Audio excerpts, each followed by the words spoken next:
kauna-unahan sa Pilipinas. Manila Broadcasting Company. DZRH, a proud member of MBC Media Group. 7 minuto na makalipas ang alas 4 na umaga. DZRH, magandang umaga Pilipinas sa DZRH Radio, DZRH TV at DZRH Online. Kasama si Kuya Angelo Balmones. Magandang umaga Pilipinas. June 19, 2025, ngayon po ay Huwebes. Sa ulo ng ating mga balita, mandatory repatriation ng mga OFW sa Israel at Iran hindi pa kailangan ayon sa Malacanang. Nasunog na paaralan sa Quezon City, binisita ng Pangulong BBM, reconstruction ng gusali agad na iniutos. Pagmasura sa impeachment case laban kay BP Inday Sara, nang walang trial may tuturing ng pagtataksil sa konstitusyon, ayon naman kay Atty. Bukoy. DepEd inaming may learning crisis sa Pilipinas. Speaker Martin Romualdez bumisita sa burol ng pinaslang na opisyal ng Kamara. Full-scale probe iginiit.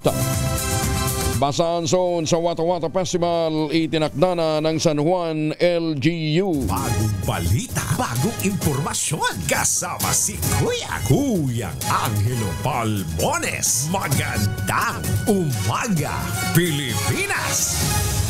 Kasama pa rin natin ang buong radyo natin FM nationwide, ang ating mga action radio station sa Luzon, Visayas at Mindanao.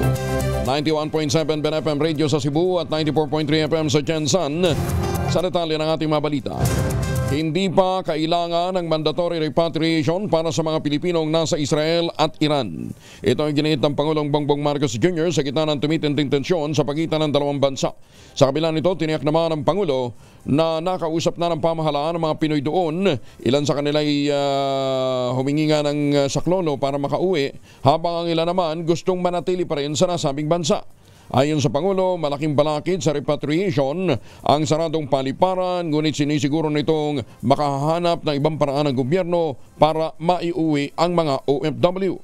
Pagbibigay linaw pa ng Pangulong BBM, may kalayaan ng mga OFW na magpasya kung nanaisin pa nilang bumalik ng Pilipinas o kaya'y pansamantalang manatili sa Israel o Iran. We generally leave it to each individual or to each family to decide for themselves whether or not they feel safe or whether or not they would like to be evacuated. Plano naman ang Department of Foreign Affairs na itaas ang alerto sa Israel at Iran bunsod ng tumitinding giyera ng dalawang bansa.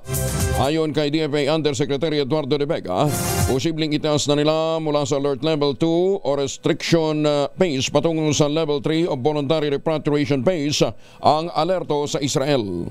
Habang sa Iran na niya, nakataas na ngayon ang Alert Level 1 o Precautionary Phase at posibleng isagad nila ito sa Alert Level 3 o Voluntary Repatriation.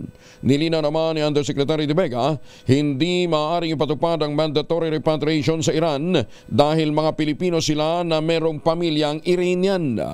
Target din ng DFA na pauwiin muna ang mga non-essential personnel sa Embahada ng Pilipinas sa Tehran.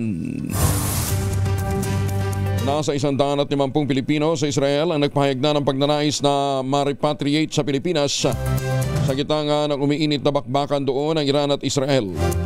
Ngunit sa naturang bilang, 26 pa lamang ang nagkumpirma at pinoproseso na ang pag-uwi. Higit naman sa 30,700 ang kabuang bilang ng mga Pilipinong nasa Israel. Karamihan sa mga ito nagtatrabaho bilang mga caregiver, ang iba naman ay nasa mga hotel. Ayon sa Embahada, 49 ng mga Pilipinos ang nawala ng tahanan, pansamantalang nanunuluyan sa temporary shelter dahil naman sa palitan nga ng missile ng dalawang bansa. Inaasahang makakauwi na ng Pilipinas sa weekend ang mahigit sa 20 mga Pinoy na inilikas mula sa Israel. Ito'y sa gitna ng lumalang ng tensyon sa pagitan ng dalawang bansa. Ayon sa Department of Foreign Affairs, patuloy ang kanilang pakikipag-ugnayan sa mga overseas Filipino workers sa Israel. Sinabi ng DFA spokesperson si Undersecretary Eduardo De Vega na pagplanuhan niyang ilikas ang mga ito sa pamamagitan ng pagtawid sa border ng Jordan. Mula Jordan ay isa sa lamang ililipad pabalik ng Pilipinas kasama ang 17 opisyal na gobyerno na naiipit pa rin doon sa Israel. Samantala, inaayos na rin ng Philippine Embassy sa Iran ang repatriation ng 14 na OFW na nagpahayag naman ng kanilang pagnanais na makauwi na rin ng Pilipinas. Walang ibang paraan upang matigil ang palitan ng mga missile ng Israel at Iran kundi sa pamamagitan ng pag-uusap sa mapayapang pamamaraan.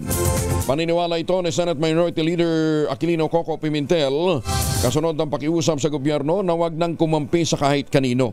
Iginit ni Pimentel, maaaring mag-alok ang Pilipinas na maging venue ng pag-uusap sa pagitan ng dalawang bansa upang maresolba ang gusot sa lalong madaling panahon. Pagbibigay din pa ni Pimentel, tiyak na maapektuhan nito ang presyo ng petrolyo, gayon din ang napakaraming OFW na nakadeploy hindi lamang sa Israel at Iran, kundi maging sa mga lugar na tinatawiran ng mga missile. Impact nito kasi of course oil prices apektado for sure. And then ang dami natin deployment sa area na yon. Tinatawiran ng mga missiles yung area na yon. So ang contribution siguro natin dito is to observe the cold neutrality of an impartial judge. Kung pwede, mag-contribute tayo sa settlement of the issue. Huwag tayong kumampi, lumit na tayo, offer tayo to be what? Venue for talks. What? As the bridge between the two countries. Yan ang gawin natin. Kasi kailangan peaceful resolution po ito. Maganda umaga, Pilipinas! Oy, sa mga taga Malabon, 13 minuto na makalipas ang alas 4 ng umaga. Ipinagutos naman ng Pangulong Bongbong Marcos Jr. sa Department of Public Works and Highways na planuhin ang reconstruction ng nasunog na gusali ng San Francisco High School. Ito po sa Quezon City. Ayon sa Pangulo, kailangan na itong palitan ng bago dahil hindi na obra na kumpunahin lamang ang natupok na gusali. Pagkakataon na rin na niya ito para i-upgrade ang pasilidad at gawing apat na palapag. In the meantime, Public Works has already been, of course, I've already instructed the Public Works, the Department of Public Works and Highways, na tignan nila and what will it take, how soon can we rebuild it. Ang plano yata, ito 2 stories, doing 4 stories, tapos mga ibang facilities na kailangan. So, in a way, it's an opportunity for us to upgrade the building.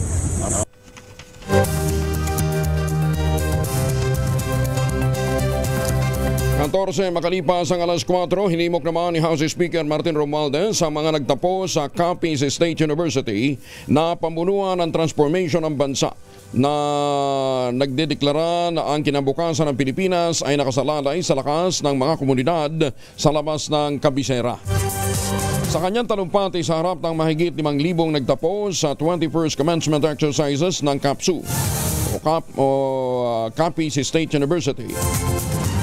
Sa Capiz Gymnasium, sinabi ni Speaker Romualdez na ang kinabukasan ng Pilipinas ay hindi nakasulat sa Corridors of Power ng Maynila. Ito ay nakasulat sa mga lugar tulad ng Capiz. Ito ay sinulat ng mga nagsipagtapos na tulad nila na nananatiling, naglilingkod at namumuno ng may integridad.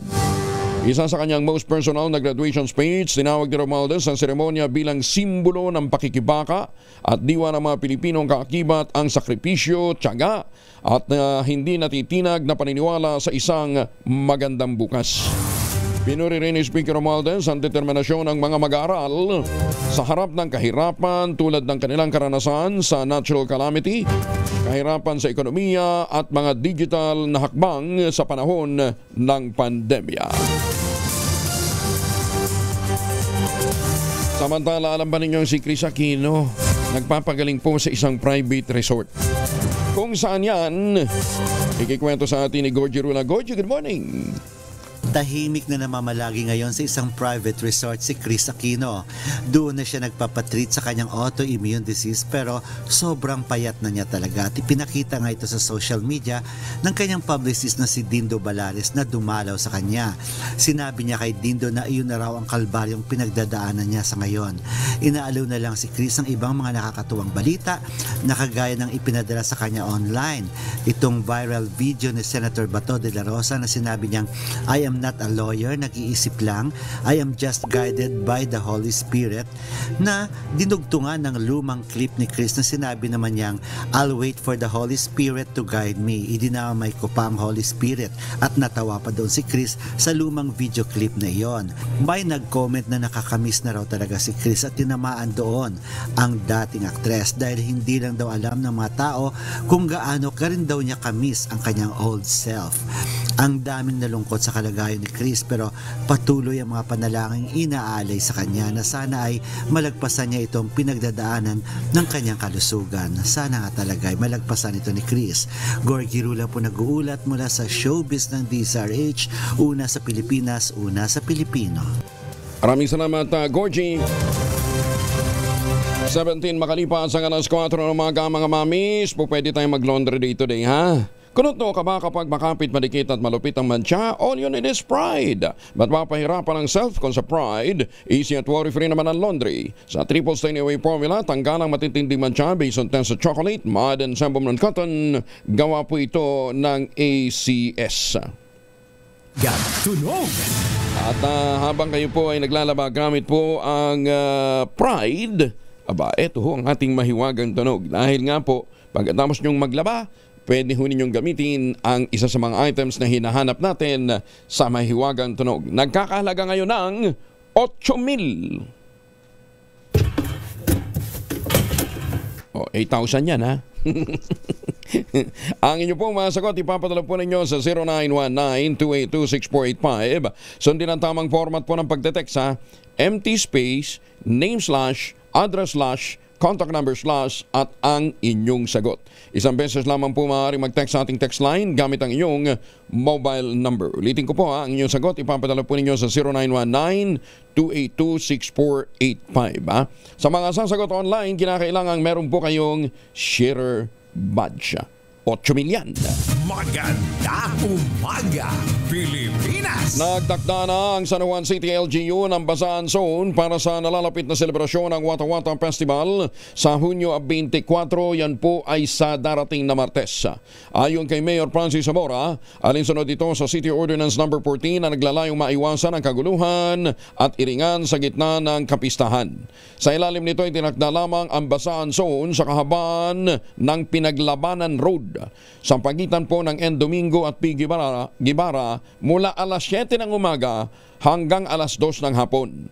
Ipatutupad din ang liquor ban. Sino mang bibili o magbebenta ng alak sa araw ng pista ay pagmumultahin ng 5,000 piso. Lagot. Ang mga adult violator naman nalalabag sa mga panuntunan sa pagdiriwang ng Wata Wata Festival ay magmumulta ng 5,000 piso at 10 araw na pagkakakulong. Ang mga menor de edad, yung mga may edad na 17 pababa, nalalabag, ito turn over naman sa City Social Welfare and Development Office at magmumultahin ang mga magulang ng 5,000 piso. Ayan, ha? Klaro, ha? Basta ang basaan ay nandyan lamang po sa kahabaan ng Pigibara ay ng pinaglabanan sa pagitan ng Domingo at Pigibara alas 7 hanggang alas 2 lamang ng hapon.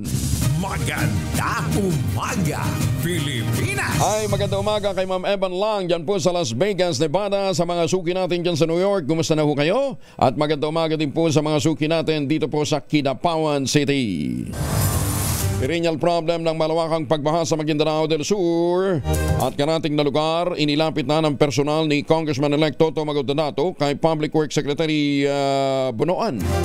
Detalye ng balita mula kay Jun Di Makutak, Aris 19. Assalamualaikum, Brother Jun. Alaikum Kuyang Angel. Sa 24 na munisipyo na sakop ng Maguindanao del Sur, 18 rito ang palaging lubog sa malawakang pagbaha. Sa tuwing may mga pananalasa ng habagat, ITCC o LPA sa Mindanao, batay sa ulat ng PDRRMO. Sa pahayag mula kay newly elected Congressman Ismael Toto Magdadato, noong unang upo mano nito bilang kongresista sa 2nd District ng Undivided Maguindanao noon, na ipagawa na mano nito ang ma-elevate ang concrete national highway at nakapagawa na rin ng repropping project sa bahaging flood-town areas, subalit hindi man ito sapat upang matugunan ang pagkontrol ng baha. Magiging mas epektibo lamang umano ang solusyon kung magsanim puwersa ang national government at ang BARM. Panawagan rin ito sa DPWH na bisitahin naman ang mga lugar na ito sa Maguindanao del Sur upang makita ang mga nararapat na flood control project sa lugar. Sa mithiing maresolba ang mga problema ito ng mga pagbaha sa dalawang probinsya ng Maguindanao, nabatid na personal na binisita ni Congressman Mau Dadatu si DPWH Secretary Manuel Bonoan sa kanilang tanggapan. Ganun din si DPWH Undersecretary Emil Kiram Sadain at tinalakay ang perennial problem na ito ng pagbaha sa dalawang probinsya ng Maguindanao, SGA, Cotabato City at sa bahagi ng mga probinsya ng Cotabato at Sultan Kudarat. Positibo naman umano ang naging tugon ni Secretary Bonoan sa karaingang ito ni Congressman Toto Mau Dadatu at umaasa ang kongresista na mapondohan ang malawakang proyektong ito ng flood control. Samantala, kaugnay sa problemang ito, inihayag naman ni Buluan, Maguindanao del Sur newly elected Municipal Mayor Ibrahim Jong Mau Dadatu na kailangang ilabas na ng mga apektadong lugar ang kanilang mga calamity funds upang agad na matulungan ng mga tao. Ayon kay Mayor Jong, ang bayan ng Buluan ay nakasurvive sa magitan lamang ng sariling ira at local income tax at nagawa ng paraang maibsan ng mga pagbaha sa kanilang bayan sa magitan ng repropping sa mga riverside bilang flood control. Subalit, kailangan pa rin umano nila ng tulong mula sa BARM at national government na matutukan ang bayan ng Buluan bilang isa sa mga food basket ng Mindanao. Mula sa Central Mindanao, RH19, June Dimakutak, DZRH, una sa Pilipinas, una sa Pilipino. Sukran, June. Maganda umaga, Pilipinas! Ay mga mami, sa may araw si Mr. pag-uwi galing ng trabaho, ang dalian sa germ sa katawan nila para labanan ang muy araw at muy pawis, gumamit ng Shield Bath Soap regularly. Unbeatable ang Shield sa paglaban sa germs versus another brand by Shea Butter. Pampalambot ng kuti sa presyong abot kaya $12.50 SRP. Kaya naman recommended ito ng Philippine Nurses Association. Kaya mga misis sa Challenge Show, subukan ng Shield Bath Soap. Galit sa sakit, may malasakit. Sulit na sulit. Ay magandang umaga kay Cebu Governor Pam Boniquatro, ha? Official siyang winelcome sa Governors League of the Philippines ni Governor Lala Mendoza ng North Cotabato, ha? Ayan, mga power ladies yan, ha? Si Governor Lala at si Governor Pam. Bumisita naman si House Speaker Martin Romualdez sa burol ng pinaslang na opisyal ng Kamara na si Director Mauricio Mori Pulhin.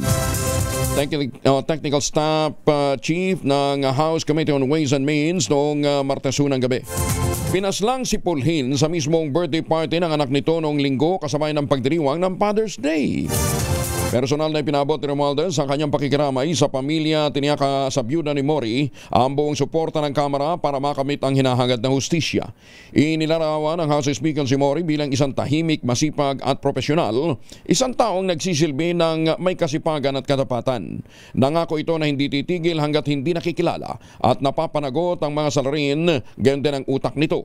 Pinuri rin ng House Speaker ang pagsisikap ng Quezon City Police District na malutas agad ang kaso. Hinimok niya ito na kumilos ng may urgency dahil sa ang pagkaantala ng hustisya ay pagkakait ng hustisya o justice delayed is justice denied. Ilang buwan matapos na naging ganap na batas, nanawagan naman si Senate Committee on Health Chairman Senator Bongo para sa full implementation ng Republic Act 12076 o ang Ligtas Pinoy Centers Act. Layunin nito na magtatag ng mandatory at dedicated evacuation centers sa lahat ng mga syudad at munisipalidad. Si Senator Go ang principal author at pangunahing mayagda ng naturang batas. Sinabi ng mambabatas sa panahon na para protektahan ng pamahalaan ang dignidad ng mga evacuee sa pamamagitan ng ligtas, kumpleto, malinis at may privacy na evacuation centers, lalo ngayon sunod-sunod na naman ang insidente ng mga pagbaha at maging ng sunog. Kahapon ay naghatid ng kaunting tulong si Senator Go sa mga residenteng nasunugan sa Mandaue City. Ito naman ay nakarang Sabado sa mismong birthday party niya. Aba, na mga nasunugan naman sa Davao City ang binisita at tinulungan ni Senator Bong. Matatanda ang pagkatapos na maproklama bilang number 1 senator ng 2025 elections, agad na sumugod sa Tondo, Maynila si Senator Bongo para kumustahin ang mga biktima din ng sunog. Top 9 regional drug personality arestado naman. Meron pang nakuhang 1.8 million pesos na laga ng shabu. Detalye na balita mula kay Jun Sotero mula sa Action Radio Davao. May buntag mo, Jun. Ayong buntag usab Kuyang Angel, matagumpay na naresto ng mga operatiba ng Balyok Police Station ng Davao City Police Office ang isa sa mga itinuturing na top 9 regional level drug personality sa buong rehiyon sa isang operasyon na nagbunga rin sa pagkumpiska sa hinihinalang shabu na nagkakalaga ng humigit kumulang 1.8 million. Ang operasyon ay sa nagawa bandang alas 2 ng madaling araw, Hunyo 18, 2025 sa Kate Williams, Catalonan Pequeño, Davao City ay resulta ng matagal na surveillance at koordinasyon sa PDEA. Pinangunahan ito ng Balyok Police Station katuwang ang Criminal Investigation Team at Regional Intelligence Division 11 sa direktang pamumuno ni Police Colonel Cesario Duquiling Jr. Ang naaresto sa operasyon ay sina alias Boards, 31 anyos, welder, residente ng Santa Cruz, Davao del Sur, at Ken Kyle, 24 anyos, pintor mula sa Tugbok, Davao City. Nakuha sa kanyang posisyon ang siyam na pakiti sa hinihinalang shabu, baril na improvised 38 caliber revolver na walang serial number, 3 bala ng 357 caliber at drug paraphernalia. Ang pagkakaresto kina Boards at Ken Kyle ay isang malaking tagumpay sa kampanya kontra illegal na droga sa rehiyon, lalo pat kabilang sa regional top targets ang pangunahing suspek. Ayon sa mga otoridad, ang dami ng nakumpiskang droga ay indikasyon ng lawak na operasyon ng grupo. Ang dalawa ay naharap ngayon sa kaso paglabag sa Republic Act 9165 o Comprehensive Dangerous Drugs Act of 2002 at Republic Act 10591 o Comprehensive Firearms and Ammunition Regulation Act. Ito si Jun Soter para sa DZRH. Una sa Pilipinas, una sa Pilipino. Daghang salamat, Jun Soter. Maganda umaga, Pilipinas! Sa mga may importanteng lakad, magbaon din ng proteksyon laban ho sa mikrobyo, lalong-lalo ng mga papasok sa eskwela at mga trabaho. May dalawang formulation ang family alcohol na pwede nating pagpilian. Yung family 70% isopropyl alcohol, especially prepared for clinics, hospital, pharmacies, laboratories, pero okay na okay din po yan sa mga households. Very effective sa disinfection at sterilization. Ganyan ang bagsik ng family, 70% isopropyl alcohol, maghapon man natin gamitin, no problem. Hindi po manunuyo ang inyong mga kamay dahil meron po yung moisturizer. Yun namang mabangong family rubbing compound improval cologne. Ayan po yung mabangong isopropyl alcohol na ginagamit ng mga masahista, mga barbero, mga doktor, mga nurse, mga komadrona for sponge bathing and other cleansing purposes. Family rubbing alcohol parang di siya reachable na sa mahabang panahon. Mabibili sa namang butik at convenience stores nationwide. Family rubbing alcohol, hindi lang pampamilya, pang sports pa. 29 makalipas ang alas 4, nagbabalang tagapagsalita ng House Prosecution Panel na ang pagbasura ng impeachment case laban kay Vice President Sara Duterte na walang paglilitis ay isang paglabag sa saligang batas na magtatakda ng isang hindi magandang halimbawa at sisira din sa prinsipyo ng rule of law. Ito ang sinabi ni Attorney Antonio Odi Bukoy, tagapagsalita ng House Impeachment Prosecution Panel sa isang press conference. Sinabi nito na wala sa saligang batas ang naturang hakbang at yan daw po isang uri ng betrayal. Partikular niyang tinukoy ang resolusyon ni Senator Ronald Bato de la Rosa na i-dismiss ang kaso bago pa man magsagawa ng paglilitis. Nang tanungin kung ano magiging epekto sa mga susunod na impeachment proceedings kung hindi matutuloy ang paglilitis, ang mariing sagot ni Atty. Bukoy, it's a bad precedent. It's a terrible precedent dahil hindi ito alinsunod sa saligang batas. Inaasahang maghahay naman ang kampo ni Vice President Sara Duterte ng motion to dismiss sa impeachment court. Ito ang naging pahayag ni Attorney Reginald Tunggol. Nagkapagsalita naman ng impeachment court makaraang maghain ng entry of appearance ad quatalam ang Fortun, Arbasa and Salazar Law Office para sa Vice Presidente. Sa palagay ni Attorney Tunggol, bahagi ito ng legal strategy ng kampo ni VP Inday Sara na nakaayon sa nauna nitong petisyon na kumikustyon din sa proseso ng impeachment case. Yung action na ine-expect natin from the defense by filing an ad quotalam appearance na magfa-file po sila ng either answer with affirmative defense questioning the jurisdiction or a motion to dismiss the case for lack of jurisdiction. So pag naglagay po ang isang abogado ng ad quotalam sa kanilang pleading, almost always yun na po yung aming gagawin. Ka-questionin ang jurisdiction. Which I think also is in line with the petition na i-file po ng Vice Presidente sa Korte Suprema questioning the continuing process of impeachment. Maganda umaga sa mga taga-Kidapawan sa Gayola family. Gayon din sa Husol family. Sumunod muna bago magreklamo at awayin ang Duterte Impeachment Court. Ito ang panawagan ni Senate Impeachment Court spokesperson Attorney Reggie Tongol sa Kamara o sa prosekusyon na hanggang ngayon ay hindi pa nagsusumite ng sertipikasyong hinihingi sa kanila. Ginit ni Tongol, hindi kalaban ang prosekusyon ng korte at ang kalaban niya ay ang kabilang partido o yung defense team. Tugon naman ni House Prosecution Panel spokesperson, sumunod muna ito sa reklamo at wag awayin ang Duterte Impeachment Court. Itong panawagan ni Senate Impeachment Court spokesperson Reggie Tongol sa mga miyembro ng Kamara.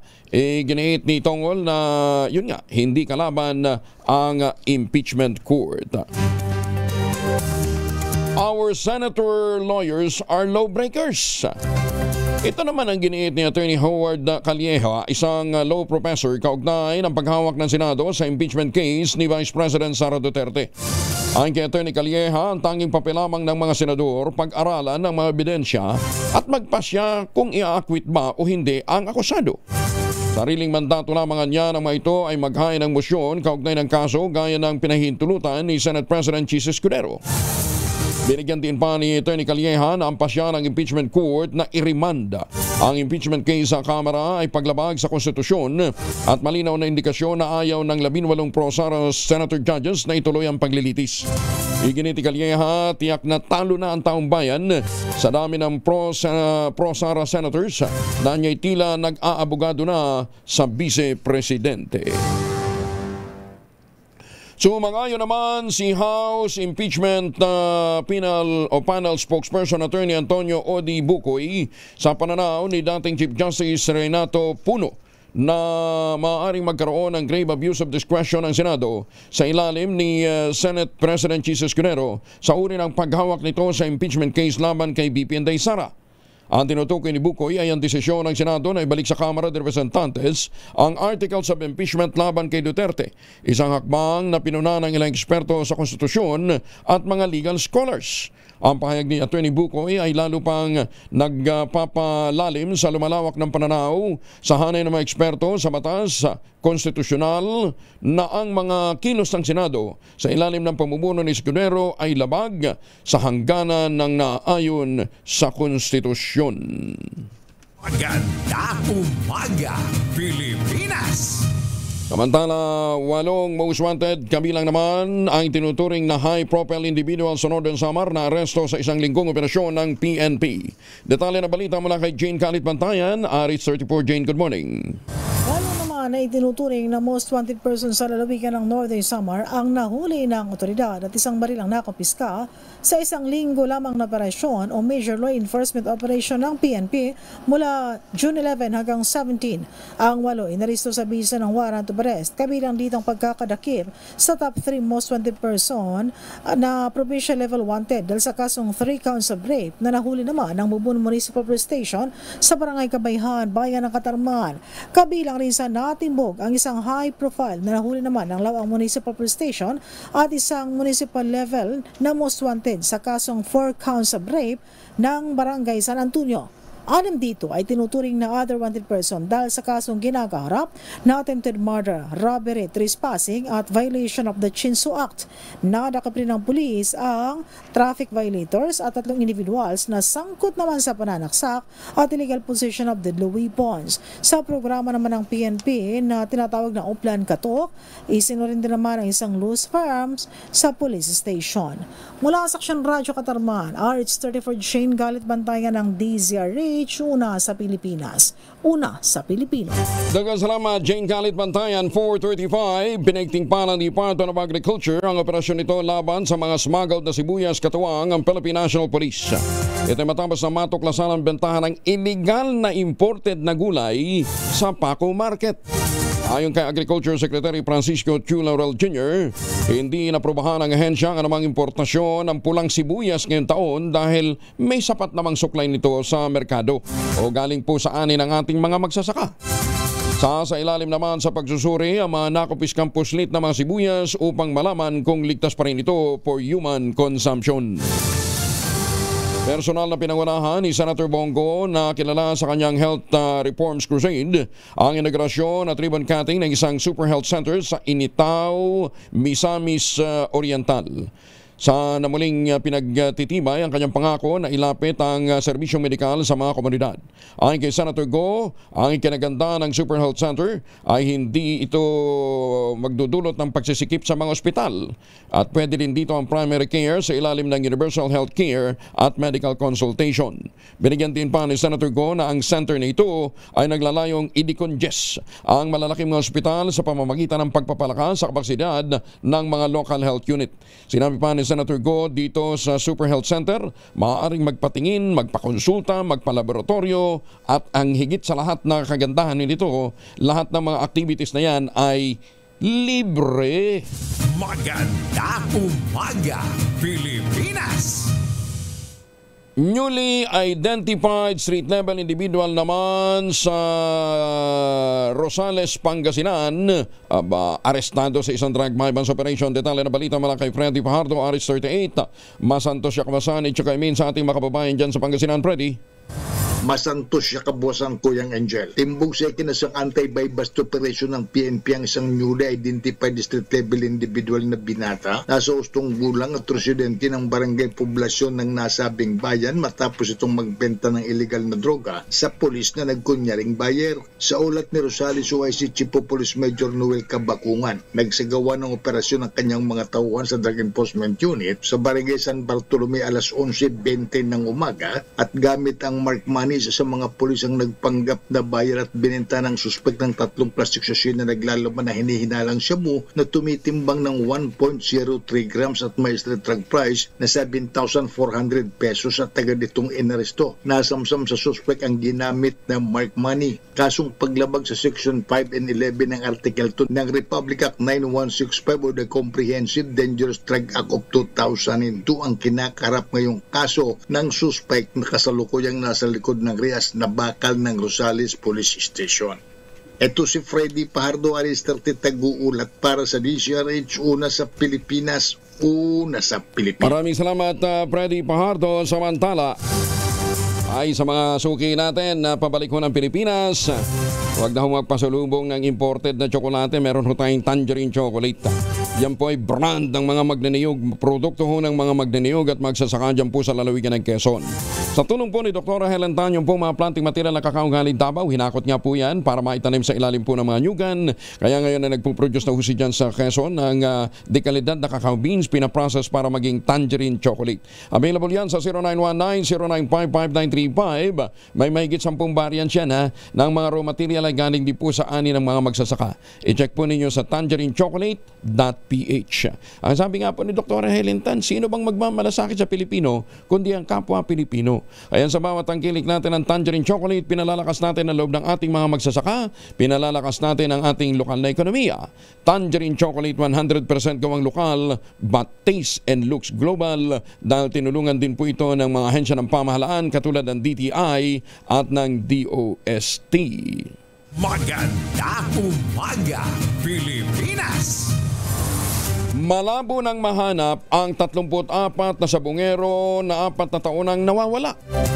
Ayon sa isang suspect na dating security guard sa Manila Arena at nais na maging state witness, pinatay.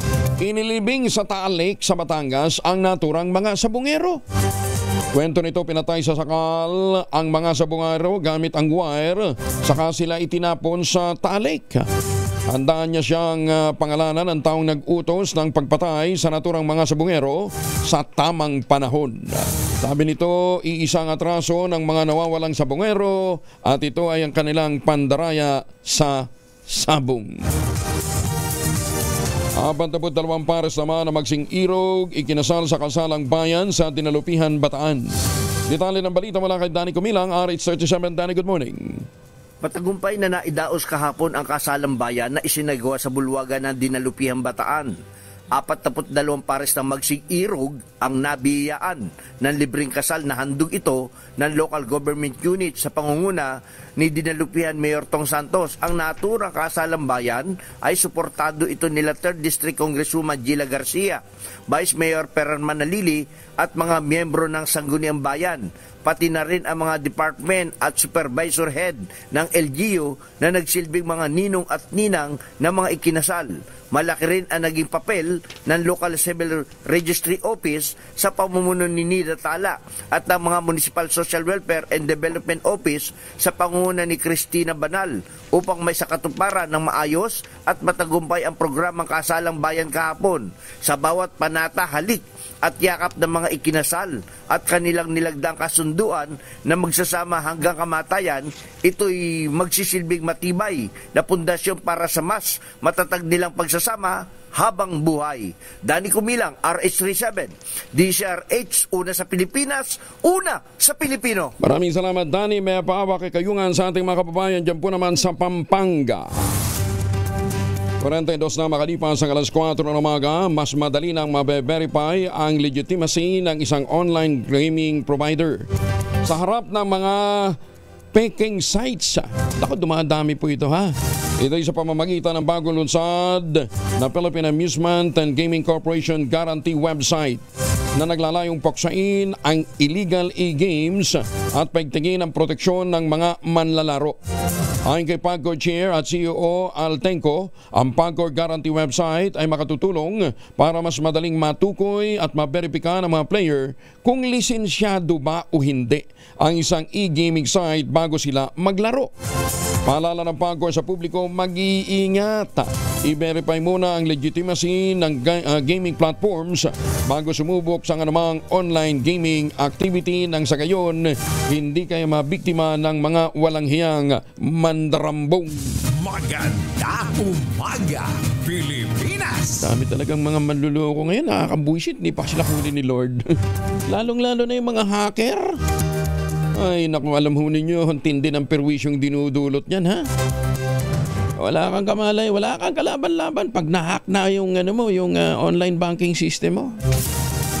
Pinunan ang tagapagsalita ng House Prosecution Panel sa impeachment si Senator Ronald Bato de la Rosa sa pagpapakalat ng artificial intelligence-generated content laban sa impeachment ni Vice President Sara Duterte na nagpapakita rin mo ng pagkiling nito sa halip na maging patas sa Senate impeachment trial. Ayon sa tagapagsalita ng prosekusyon na si Attorney Antonio Odi Bukoy, kaya nga merong isinasa batas na mga panukala laban sa fake news. At meron ding mga samahan ng Movement Against Disinformation para malabanan ang pagkalat nito pong mga fake news na gumagamit ng AI. Tinukoy ni Bukoy ang isang kontrobersyal na post ni Senator Bato kung saan ibinahagi nito ang link ng isang AI-manipulated video na nagpapakita ng may estudyanteng umano'y tutol sa impeachment trial laban kay BP Inday. Ang nasabing video ay kumakalat sa social media at na-flag na ng fact-checker at media watchdog bilang peke. Si De La Rosa na inaasahang magsisilbing Senator Judge sa nalalapit na impeachment trial ay umaming alam niya na AI content ang kanyang ibinahagi at naninindigan siya sa paniniwala na mensahe lamang ang kanyang kinakatigan at hindi yung paraan ng production nito. Tatlong NPA patay sa enkwentro laban sa mga sundalo sa bayan ng Carigara, Leyte. Detalye ng balita mula kay Jimmy Angay-Angay, RH32, maupay nga agad, Jimmy. Isang top-ranking NPA leader at dalawa pa patay sa enkwentro ng mga sundalo sa 93rd Infantry Bantay Kapayapaan Battalion ng Philippine Army sa bayan ng Carigara, Leyte. Ayon kay 8th Infantry Division ng Philippine Army spokesperson Major Jefferson Mariano, mga namatay na kilala na sina Juanito Celiesa Jr. alias Tibor, executive member ng Island Committee Livok, samantala dalawa pang namatay na kilala sina Eugene Paclita alias Dimpol, squad leader ng Squad 2 at Lito Dilante alias Dudong, kapwa miyembro ng squad. Nakumpiska ng mga sundalong M16 rifle, dalawang long magazines, isang kalibre 45 na may dalawang magazines, isang hand grenade at personal mga gamit sa bersibong dokumento na pagmamayari ng mga NPA. Nangyari insidente sa bundok na barangay sa Cogon, Carigara, Leyte. Samantala yun naman kay Major General Adonis Ariel Orio, Commander ng 8th Infantry Division Philippine Army, na ito ng resulta sa panaigting na civil military operations. Kinundina din ng General ang Insurgency na patuloy na recruitment activity sa Eastern Visayas. Mula dito sa DYVL Action Radio Tacloban, ito si R32 Jimmy Angay-Angay para sa DZRH. Una sa Pilipinas, una sa Pilipino. Daghang salamat, Jimmy Angay-Angay. Naimbag na bigat kada kayo amin sa ating mga sukay dyan sa Paway, Ilocos Norte. 46 makalipas ang alas 4, oras na para tayo po naman ay mag-ultabayo. Ano nga bang ultabayo? Ang ultabayo po ay postbiotic with Lactococcus lactosterine plasma. Ito po'y dumaan sa mahabang clinical trial sa Japan. Hindi po testimonial, hindi po mga kwentong kutsero, kundi human clinical trial. Ang bawat kapsula po ng ultabayo ay nagtataglay ng 50 billion cells ng Lactococcus lactosterine plasma. Kaya po naman napaka-potent po nito na pagpasok po sa ating sistema, sa ating katawan, ina-activate po nito yung PDC, yung plasmacytoid dendritic cell. Yan po yung tinatawag ng mga dalubhasa na commander ng ating immune system. At yan po responsable sa pagtataboy ng mga toxins habang tayo po ay natutulog. Kaya't lumalakas po ang ating immunity. At syempre habang tayo po ay natutulog, nagkakaroon tayo ng magandang tulog, napapahinga ating katawan, nalalabanan natin ang puyat, pagod at stress. Ilan lamang yan sa mga benepisyo po ng ultabayo. Kung meron pa ho kayong mga concerns, makipag-ugnayan po sa 0917-110-6580. May mga medical experts po tayo na nakastambay dyan. Ang ultabayo po ay rehistrado sa Food and Drug Administration, halal certified. Available po ito sa Mercury Drug, Southstar Drug, HB1 Plus Pharmacy, Joann's Pharmacy, Amesco Drug at Curamed. Pero huwag natin kalimutan ang ultabayo po ay rehistrado sa Food and Drug Administration pero hindi po ito gamot sa anumang uri ng sakit. At kung ngayon pa ho kayo bibili due to popular demand, extended po yung ating 10% discount. Puntahan nyo lamang yung ultabayo.shop. Ayan meron pong QR code doon. I-click ho ninyo yan. Pagkatapos i-avail ho ninyo yung discount by using the code Kuya Angel. Ayan, 10% discount habang meron pang available na stocks. Maganda umaga, Pilipinas! 48 makalipas ang alas 4 ng umaga, itinuturing ng veteranong human rights lawyer na si Attorney Antonio Odi Bukoy ang itinalagang tagapagsalita ng prosecution panel ng Kamara de Representantes. Ang nalalapit na impeachment trial ni Vice President Sara Duterte ay hindi lamang isang legal process, kundi isang mahalagang pambansang hamon sa moral na pananagutan.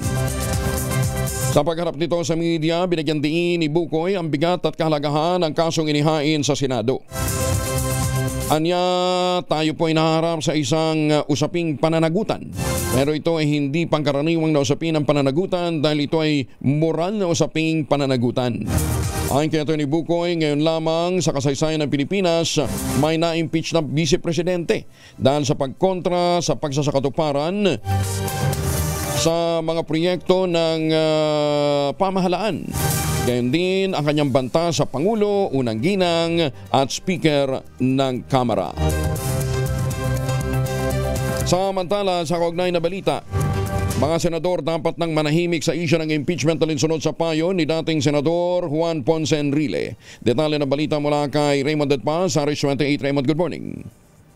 Mahalagang pakinggan at sundin ang mga payo ni dating Senador at ngayon ay Presidential Legal Advisor Juan Ponce Enrile tinggil sa usapin ng impeachment. Ito ang paniniwala ni Senador J.B. Hercito at Senate Minority Leader Aquilino Coco Pimentel III.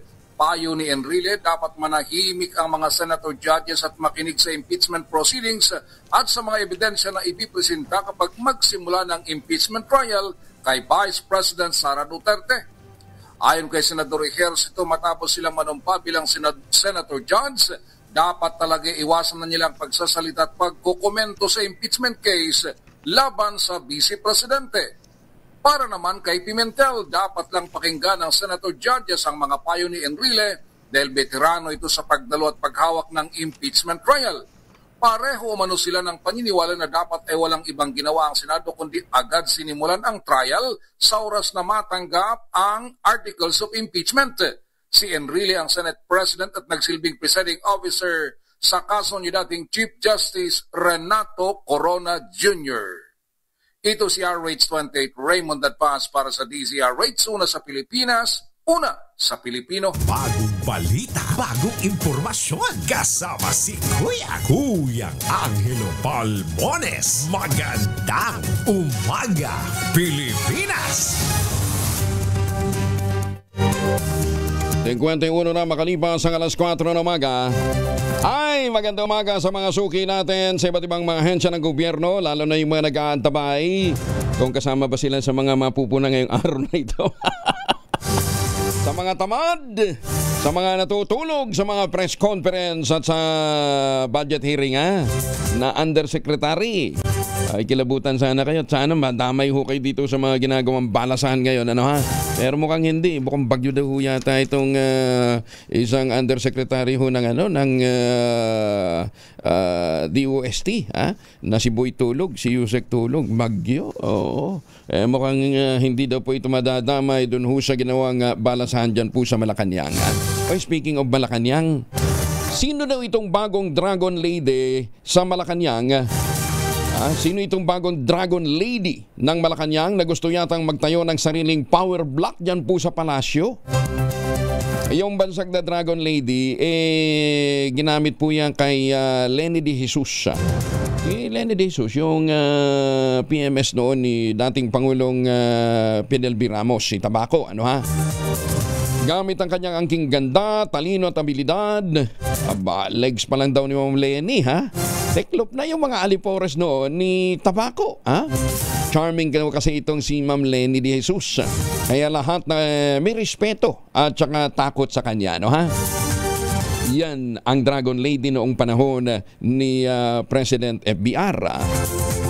Itong bagong dragon naman ngayon, literal daw na dragon. Sobra naman kayo. Mukhang berdugong dragon ang dating. Eto, tinatakot daw yung ayaw na magbaw sa kanya, yung mga ayaw sumunod sa kanya. Trusted Lieutenant daw kasi ito ni Lam, ni First Lady. At ang claim to fame nito sa mga opisyal na pinag-iinitan niya at ayaw magbaw sa kanya, si Secretary Naida Angping nadali niya.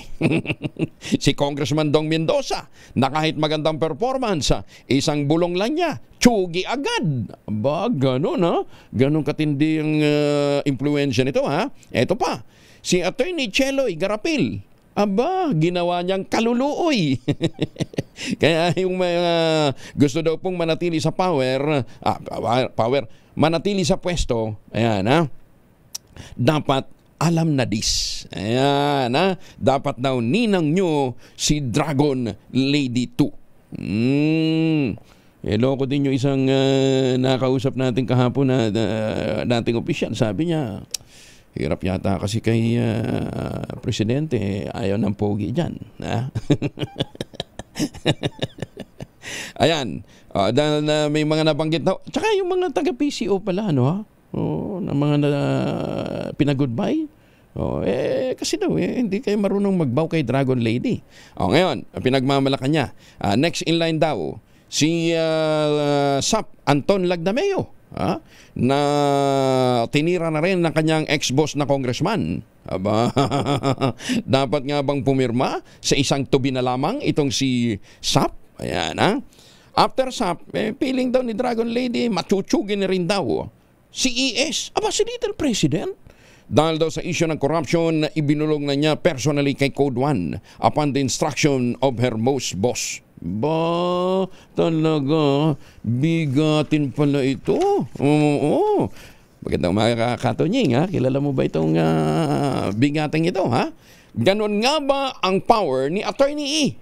Hindi nga ba ito masukat ng kahit anumang tape measure?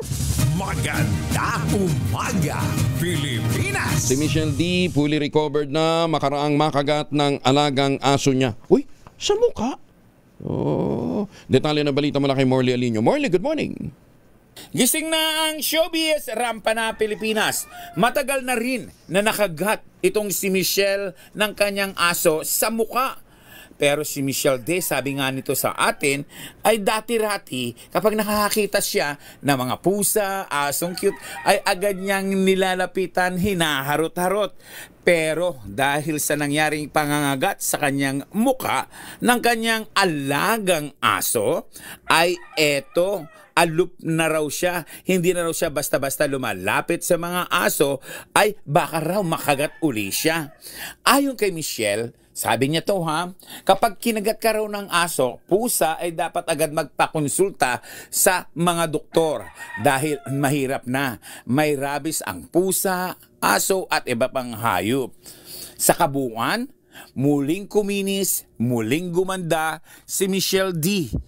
Hindi na bakas sa kanyang muka ang kagat ng kanyang aso. At ito ay utang na loob niya sa kanyang friendship na si Dr. Vicky Bello at Hayden Co na umayos sa nasirang muka o nag-rescue sa pagkakagat ng aso. Yan ating DZRH Abisates News. Ako po ang inyong RH47, Morley Alinio para sa DZRH. Una sa Pilipinas, una sa Pilipino, babu. Maraming salamat, Morley. At yung sinasabi na mga ospital daw sa gobyerno, puntahan ho ninyo pagka kayo nakagat o kaya nakalmot ng aso at kaya mga pusakan. At meron daw pong gamot na available. Secretary Claire, hindi po totoo yan. Hindi po totoo yan. Tapos sabi ko, saan ba galing yan? Walang ano. Sabi ko, sa provincial hospital. Sa governor kasi yan, hindi yan yun. Naman tinutukoy yung government hospital? Di ba? Yung mga regional hospital, ipagkalayo-layo nun. Mantakin nyo yung isang nakagat ng pusa na nanay nung isang kasama namin doon sa probinsya, doon sa farm. Abay, kinailangan pang bumiyahin ng General Santos City para makakuha ho ng bakuna laban po sa kagat ng pusa. Maganda umaga, Pilipinas! Minsan talaga hindi mo maintindihan kung paniniwalaan mo pa ba yung mga sinasabi ng ano. Patawarin niyo po sila, Lord. Hindi nila alam ang kanilang mga idinadaldal. Maganda umaga, Pilipinas! Sabi, libre. Yung pala, magturok libre. Pero yung bakuna babayaran mo. Di ba? Ay, susumigin na. Buti na lang may PhilHealth. Ayuda sa mga masasapol ng taas presyo ng petrolyo, inihahanda na ng gobyerno. Detalye na balita mula kay Let Narciso, RH14. Good morning, Let. Pinaghahandaan na ng pamahalaan ang inaasahang pagtaas ng presyo ng langis sa gitna ng krisis sa Middle East. Ayon kay Pangulong Ferdinand Marcos Jr., sineseryoso nila ang usapin lalo't posibleng isara ang Strait of Hormuz kapag lumala pa ang tensyon sa pagitan ng Israel at Iran. Kaya naman ayon sa Pangulo, pinaplansya na rin nila ang ayuda para sa mga sektor na maaapektuhan ng oil price hike. Kabilang dito ang fuel subsidy para sa sektor ng pampublikong transportasyon kagaya ng ginawa noong panahon ng pandemya. Kasama rin sa fuel assistance program ang mga magsasaka at mangingisda. Ibinibigay ang fuel subsidy kapag umaabot na sa $80 per barrel ang presyo ng krudo sa pandaigdigang merkado. Ito si Let Narciso para sa DZRH. Una sa Pilipinas, una sa Pilipino. Maraming salamat, Let. Nako, magtataas na naman lalo ang presyo ng mga bilihin nito pagka tumaso ang halaga po ng gasolina.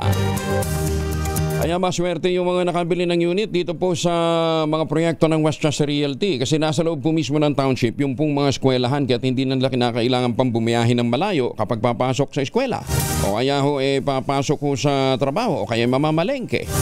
Ang tinutukoy po natin ng mga proyekto nga po ng Westchester Realty na nag-aalok po ng pinakamurang ready for occupancy unit with easiest term, 5% lamang down payment, pwede pang gives. Mantakin po ninyo with 20,000 pesos all in down payment, pwede ka na maglipat bahay agad 7 days after take-out ng Pag-ibig Housing Loan. Kaya lang ho, paubos na yung kanilang mga units, kaya bilisan nyo ha. Makipag-ugnayan sa 0996-501-5555 o dili kaya sa 0947-434-5555. Nasa loob po ng township na ito, yung Severa Mabalacan, Severa Bacolor, Samira at saka Severa Prestige. Ang iba't ibang mga amenities gaya nga po ng eskwelahan, simbahan, palengke, grocery stores at pati munisipyo. Ilan lamang yan sa mga amenities na matatagpuan sa loob ng mga proyektong ito. At sabi ko nga sa inyo, makipag-ugnayan kayo sa lalong madaling panahon habang meron pang natitirang mga units. 0996-501-5555 at 0947-434-5555. Ito pa rin ang pangarap na magkaroon ng sariling bahay sa prasyong abot kaya. Umaga Pilipinas. Alas 5 na ng umaga. DZRH, magandang umaga Pilipinas. Sa DZRH Radio, DZRH TV at DZRH Online. Kasama si Kuya Angelo Palmones. Magandang umaga Pilipinas. Huwebes ho tayo ngayon, ha, baka nakakalimutan nyo. Ikalabinsyam ng Hunyo 2025. Kasama pa rin natin ang buong radyo natin FM Nationwide, ang ating mga action radio station sa Luzon, Visayas at Mindanao.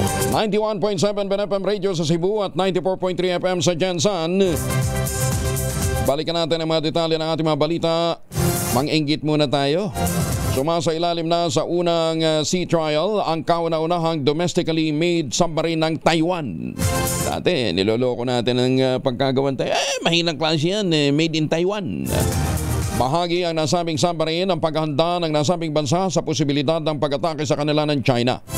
Sa gitna ito ng claim ng China na bahagi ng kanilang teritoryo ang Taiwan. Nagsimula na ang sea trial ng naturang submarine sa southern port ng Kaohsiung noong Sabado.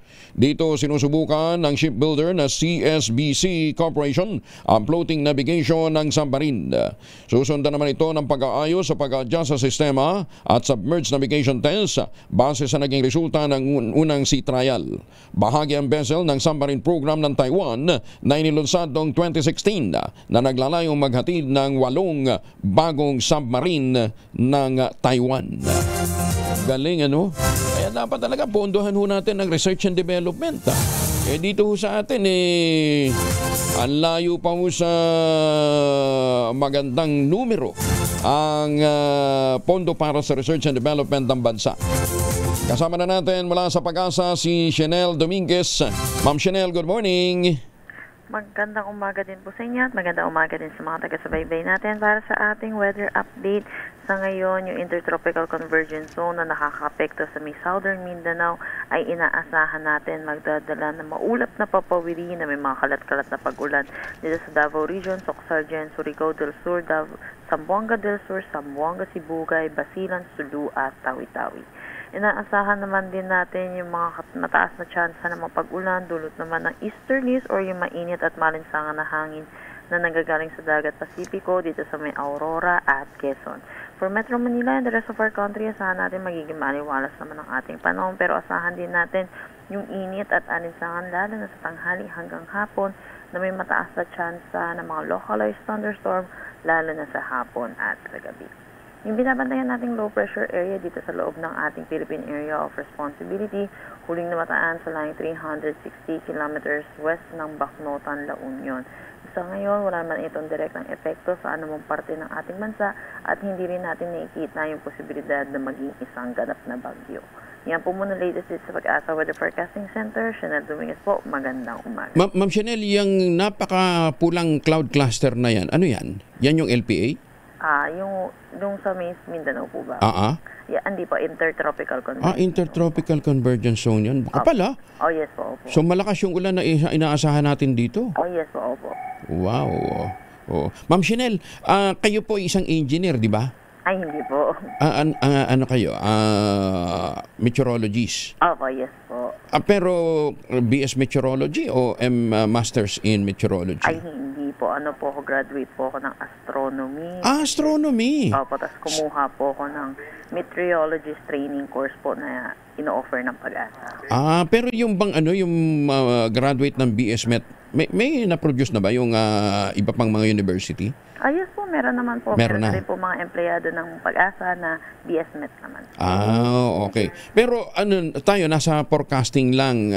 Wala pa rin tayo dun sa yung ini-envision natin na magre-research na rin tayo, i-improve natin yung ating mga automatic weather station. Tsaka syempre, pagdating siguro ng panahon, magpo-produce na rin tayo ng sarili nating weather radar system. Yes po, meron naman po ibang division po sa Pag-asa po na nakatutok po doon. Pero wala pang naman po sila. Pero wala pang tangible na result. Meron naman po. Meron naman. Hindi, ibig sabihin in terms of developing an equipment, meron na. Hindi ko lang po sure po. Yun, oo. Sana umabot tayo doon sa ganung punto, no? Sabi ko nga, nainggit ako agad sa Taiwan, no? May sarili na silang submarine. Di ba? Narinig ko po. Galing. Thank you, Ma'am Chanel. Magandang umaga. Si Chanel Dominguez mula po sa Pag-asa. Magandang umaga, Pilipinas! Yun sana yung direksyon ng K-12, palakasin yung yung R&D strand. Ano ba yun? Yun yung di ba? STEM. Oo. So, para mas mapalakas natin yung mga STEM courses, at mag-lead yan sa pagdami natin ng mga researchers. Dito sa atin, pag-iiwanan tayo ng husto, di ba? Kita ho ninyo, ang dami gustong mag-aral dito sa atin ng meteorology. Alam niyo kung bakit? Meron tayong average ng 19 to 20 typhoons every year. Tapos pagkalakas-lakas, yung pinakamalakas na bagyong tumama sa mundo, naitala ho sa Pilipinas. Bakit wala tayo sapat na mga programa para mapalakas po yung research and development natin in terms of infrastructure ng mga kagamitan? Andito ho laboratorio. Hindi mo kinakailangan mag-simulate ng bagyo. Nandiyan na yung bagyo. Regular na dumadaan sa atin. Mag-iintay ka lang ng tamang panahon. Di ba? Kompleto tayo. May bulkan, may lindol, ang dami ho. Pero dahil nga po sa tayo nandun lamang sa aspeto ng pagresponde, preparedness. Preparedness nga hanggang ngayon alam po ninyo basic na basic. Yun lang pagbibitbit na. Sige nga, sino sa inyo diyan ang may whistle right now? Ray Taladro, ikaw ba may whistle ka diyan sa bulsa mo? Ala! Alam po ninyo basic tool ng preparedness is whistle. Pero hanggang ngayon, laho mga bata. Tapos masasabihin natin, hindi naman handa tayo. Paano hindi magiging handa? Ang preparedness po, wag ho ninyong iasa sa gobyerno. Obligasyon po ng bawat Pilipino yan. Magandang umaga, Pilipinas! Diba? Governor Senny Mendoza ng Talisay, Batangas, ma'am, diba? Sabi nga ninyo, dapat ang paghahanda ay na-institutionalize natin. Ayan, para si Dr. Jessica D. ng Ideal Vision, ganyan din ang pananaw. Dapat ang preparedness is a responsibility of every individual. Ayan, Dr. Jessica D., good morning. Magandang umaga din kay Justice Max De Leon, kay Justice Raul Villanueva. Tsaka na yung finally, talagang opisyal na yung kanyang pagiging justice from Court Administrator. Ngayon po ay Associate Justice ng Korte Suprema, si Justice Raul Villanueva. Ay magandang umaga din po sa ating Midnight Singers diyan po sa San Diego, California. Kumusta na po kayo, ha? Si Tita Cora, si Tita Loy, si Tita Linda, Boss Jun, at si Sir Art, at si Boss Manny. Kumusta na ho kayo, ha? Tuloy nyo lang yung inyo pong mga road shows dyan, ha? At birthday pala ngayon ni Tunog Master, ni IJ, ni Don IJ Borabo Estela. Ito po naman ay batang-batang negosyante, ha?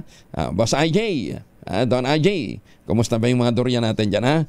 Si Dorian Master IJ Estela, nagdiriwang ng kanyang birthday ngayon. Magandang umaga, Pilipinas! Padalang kita dyan ng alcohol. Hindi yung iinumin, ha? Family alcohol. Dalawang formulation ng family alcohol na pwede natin pagpilian. Proteksyon ng pamilya laban po sa mikrobyo. Yung family 70% isopropyl alcohol, especially prepared for clinics, hospital, pharmacies, laboratories, pero okay na okay din po sa mga households. Very effective yan sa disinfection at sterilization. Ganyan ang bagsik ng family 70% isopropyl alcohol. Maghapon mo natin gamitin, no problem. Hindi po manunuyo ang ating mga kamay dahil meron po itong moisturizer. Yun namang mabagong family wrapping compound improved cologne. Ayun po yung mabagong isopropyl alcohol na ginagamit po ng mga masahista, mga barbero, mga doktor, mga nurse, mga kabadrona for sponge bathing and other cleansing purposes. Family wrapping alcohol parang DCRH subok na sa mahabang panahon. Mabibili sa namang butik at convenience stores nationwide. Family wrapping alcohol, hindi lang pampamilya, pang sports pa. Magandang umaga, Pilipinas! 10 minuto na makalipas ang alas 5 ng umaga, idiniklara ng Commission on Election 2nd Division si Benny Abante bilang duly elected representative ng 6th District ng Maynila sa nakaraang 2025 midterm elections. Ito'y matapos ipawalang bisa ng 2nd Division ang Certificate of Candidacy ni Luis Joey Chua Uy na ang proklamasyon ay itinuturing na ring annulled. Bago ang desisyon ng COMELEC na talo ni Uy si Abante na nakakuha ng 64,746 votes kumpara sa 63,358 votes na nakuha ng kongresista. Gayunman, hindi pa pinala ang desisyon ng Second Division at maaari pa rin itong iapila ni Uy. Si Abante ay isa sa co-chair ng House Quadcom na naglunsad ng investigasyon sa kontrobersiyang kinasangkutan ng war on drugs ng Duterte administration. Teka muna. Di ba naiproklama na? Kaya lang hindi pa yata nakakapanumpa. Mamaya nga, alamin nga natin itong status nitong kaso nitong si Luis Joey Chua Uy. Magandang umaga, Pilipinas! Hindi pa pinal ang desisyon ng COMELEC Division hinggil sa pagkansela ng registration ng Duterte Youth Party List. Sa panayam ng DCRH at radyo natin, sinabi ni COMELEC Chairman George Garcia, may mga hindi pa na-comply na mandatory requirement ang naturang party list para magawaran sila ng accreditation. Kasi po, ang sabi po ng COMELEC Division namin sa kanilang naging desisyon na ito ay, ang ibig sabihin, parang hindi po na-accredit yung naturang party list. Ito po ibabalik sa panahon ng accreditasyon sapagkat yung pong mga requirements na mandatory na required tulad po ng publication at tulad po ng hearing ay hindi daw po nasunod. And therefore, pagka po nagkaganon, base po sa umiiral nating batas at resolusyon ng komisyon, ay hindi po kinakailangan, hindi po pwede ma-accredit yung ganong klaseng party list. So yun po ang kanilang naging desisyon kanina. Ginit naman ni Garcia na hindi pa executory ang desisyon at maaari pa rin iapila ng Duterte Youth ang naturang desisyon sa COMELEC Anbank. 5 araw po pagkatapos matanggap yung mismong copy ng desisyon ay pwede po mag-file ng motion for reconsideration sa amin po sa Commission and Bank. Pero siyempre, ayaw natin silang pangunahan dahil maaari may iba silang remedyo na nasa kanilang kaisipan na gusto po nilang gawin. Basta po ang importante, alam po ng lahat, kahit po ng mga supporters nila, na hindi pa po executory yung naturang desisyon at ito po ay hindi pa pwedeng maipatupad. Magandang umaga, Pilipinas! Ay, muli magandang umaga po sa ating mga suki dyan po sa lalawigan ng Quezon, sa ating mga magniniyog, sa ating mga magsasaka. Swerte nila, ha? Mataas ang presyo ng kopra ngayon, ha? At mataas din ang presyo ng cacao beans. Sa tulong po ni Dr. Helen Tan, yung po mga planting material ng cacao galing Davao, hinakot po yan para maitanim sa ilalim po ng mga nyugan. Kaya ngayon, nagpo-produce nga sila ng dekalidad na cacao beans, pinoprocess para maging tangerine chocolate. Yan po ay brand ng mga magniniyog ng mga magsasaka dyan po sa lalawigan ng Quezon. Available yan sa 0919-095-5935. Dyan daw po kayo mag-text ng inyo pong mga orders. Ngayon, kung gusto ninyo malaman yung iba't ibang mga variants ng tangerine chocolate, may mahigit 10 yan ng mga raw material ay galing din po sa ani ng mga magsasaka. I-check po ninyo sa tangerinechocolate.ph. Ang sabi nga po ng Dr. Helen Tan, sino bang magmamalasakit sa Pilipino kundi ang kapwa Pilipino? Kaya sa bawat tangkilik natin ng tangerine chocolate, pinalalakas natin ang loob ng ating mga magsasaka, pinalalakas natin ang ating lokal na ekonomiya. Tangerine chocolate 100% gawang lokal, but taste and looks global dahil tinulungan po ito ng DTI at ng DOST. Magandang umaga, Pilipinas! 14 makalipas ang alas 5 na umaga. 21 na makalipas ang alas 5 na umaga. Nasa Sangandaan Public Market ngayon si Edwin Duque, Aris 23. Edwin, good morning. Kumusta dyan? Edwin? Good news, Kuya Angel.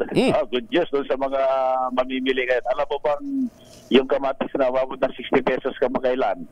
Abay, mabibili mo na lang ngayon ng 20 pesos. Wow. 20. Yung bagong harvest sa atin, galing ng Bulacan, Nueva Ecija. Kung yung malalaki, nasa 40 pesos na lang. Kaya medyo maganda-ganda. Ang talong bumaba rin ng 60 hanggang 80. Yung labanos, nasa nakaraan 120 ngayon, mabibili ng 90 pesos bawat kilo. Yung sibuyas, yung pula, ay 110, bumaba na 10 piso. Abang 80 naman yung puti. Ang pipino, yung 16 na bibili natin, nabibili na rin ng 40 pesos bawat kilo. Yung carrots, nasa 60 hanggang 80 pesos. Habang yung bawang naman ay 60 hanggang 80 pesos pa rin. Yung sayote, taga 50 mabibili ng 40 pesos yung standard na at napakagandang klase. Nasa 40 naman yung okra, habang itong repolyo nasa 60 pesos, bumaba na sa 10 piso. Yung pechay bagyo, ito yung medyo batas. Yung mga tahon-tahon, hindi pa rin bumababa dahil doon sa pala yung pagulan. Nasa 60 at 70 yung Tagalog. Ang patatas ko, Angel, bumaba ng yung maliliit, yung galing Besia. Mabibili mo ngayon ng 30 hanggang 40. Ang siling labuyo, 90. Yung Kensay, naglalaro yung presyo araw-araw. Kahapon lamang ay 700. Abay ngayon na 600. Ang sensitive pala itong Kensay, dito nakadisplay, nakalagay sa styro na may yelo.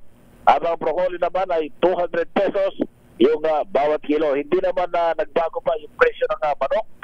Nasa 250 pesos pa rin dahil mataas pa rin yung supply sa merkado.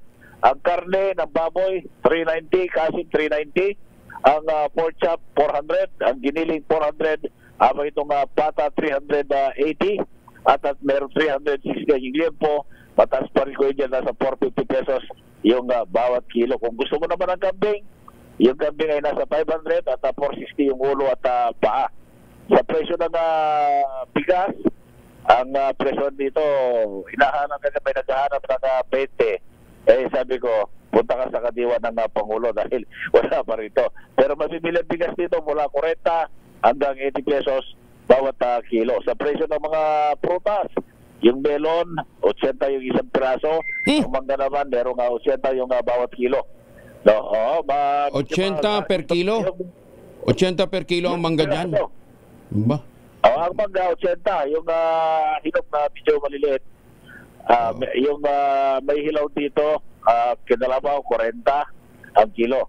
Pakuan, 80 pesos yung kilo. Habang yung saging na medyo mataas ka dyan. Dahil ang tiling na 70 pesos yung lakatan. At umabot pa nga ng 90 pesos. Yung katundaan, ito yung 60 hanggang 70 pesos bawat kilo. Laki diferensya sa mangga, ha? Sa mangga, laking diferensya. Yung naglalako kahapon sa Quezon City, sa may Murato, 200 pesos per kilo. Diyan pala mura, ha? Mahal dun sa mga pwesto. Diyan sa bagsakan yan. Alam mo, minsan, dinedepende rin sila sa presyo at sa pwesto dahil kumahama sa mga upa, minsan iba yung kalidad ng mga pwesto, halimbawa yung mga nasa magagandang lugar.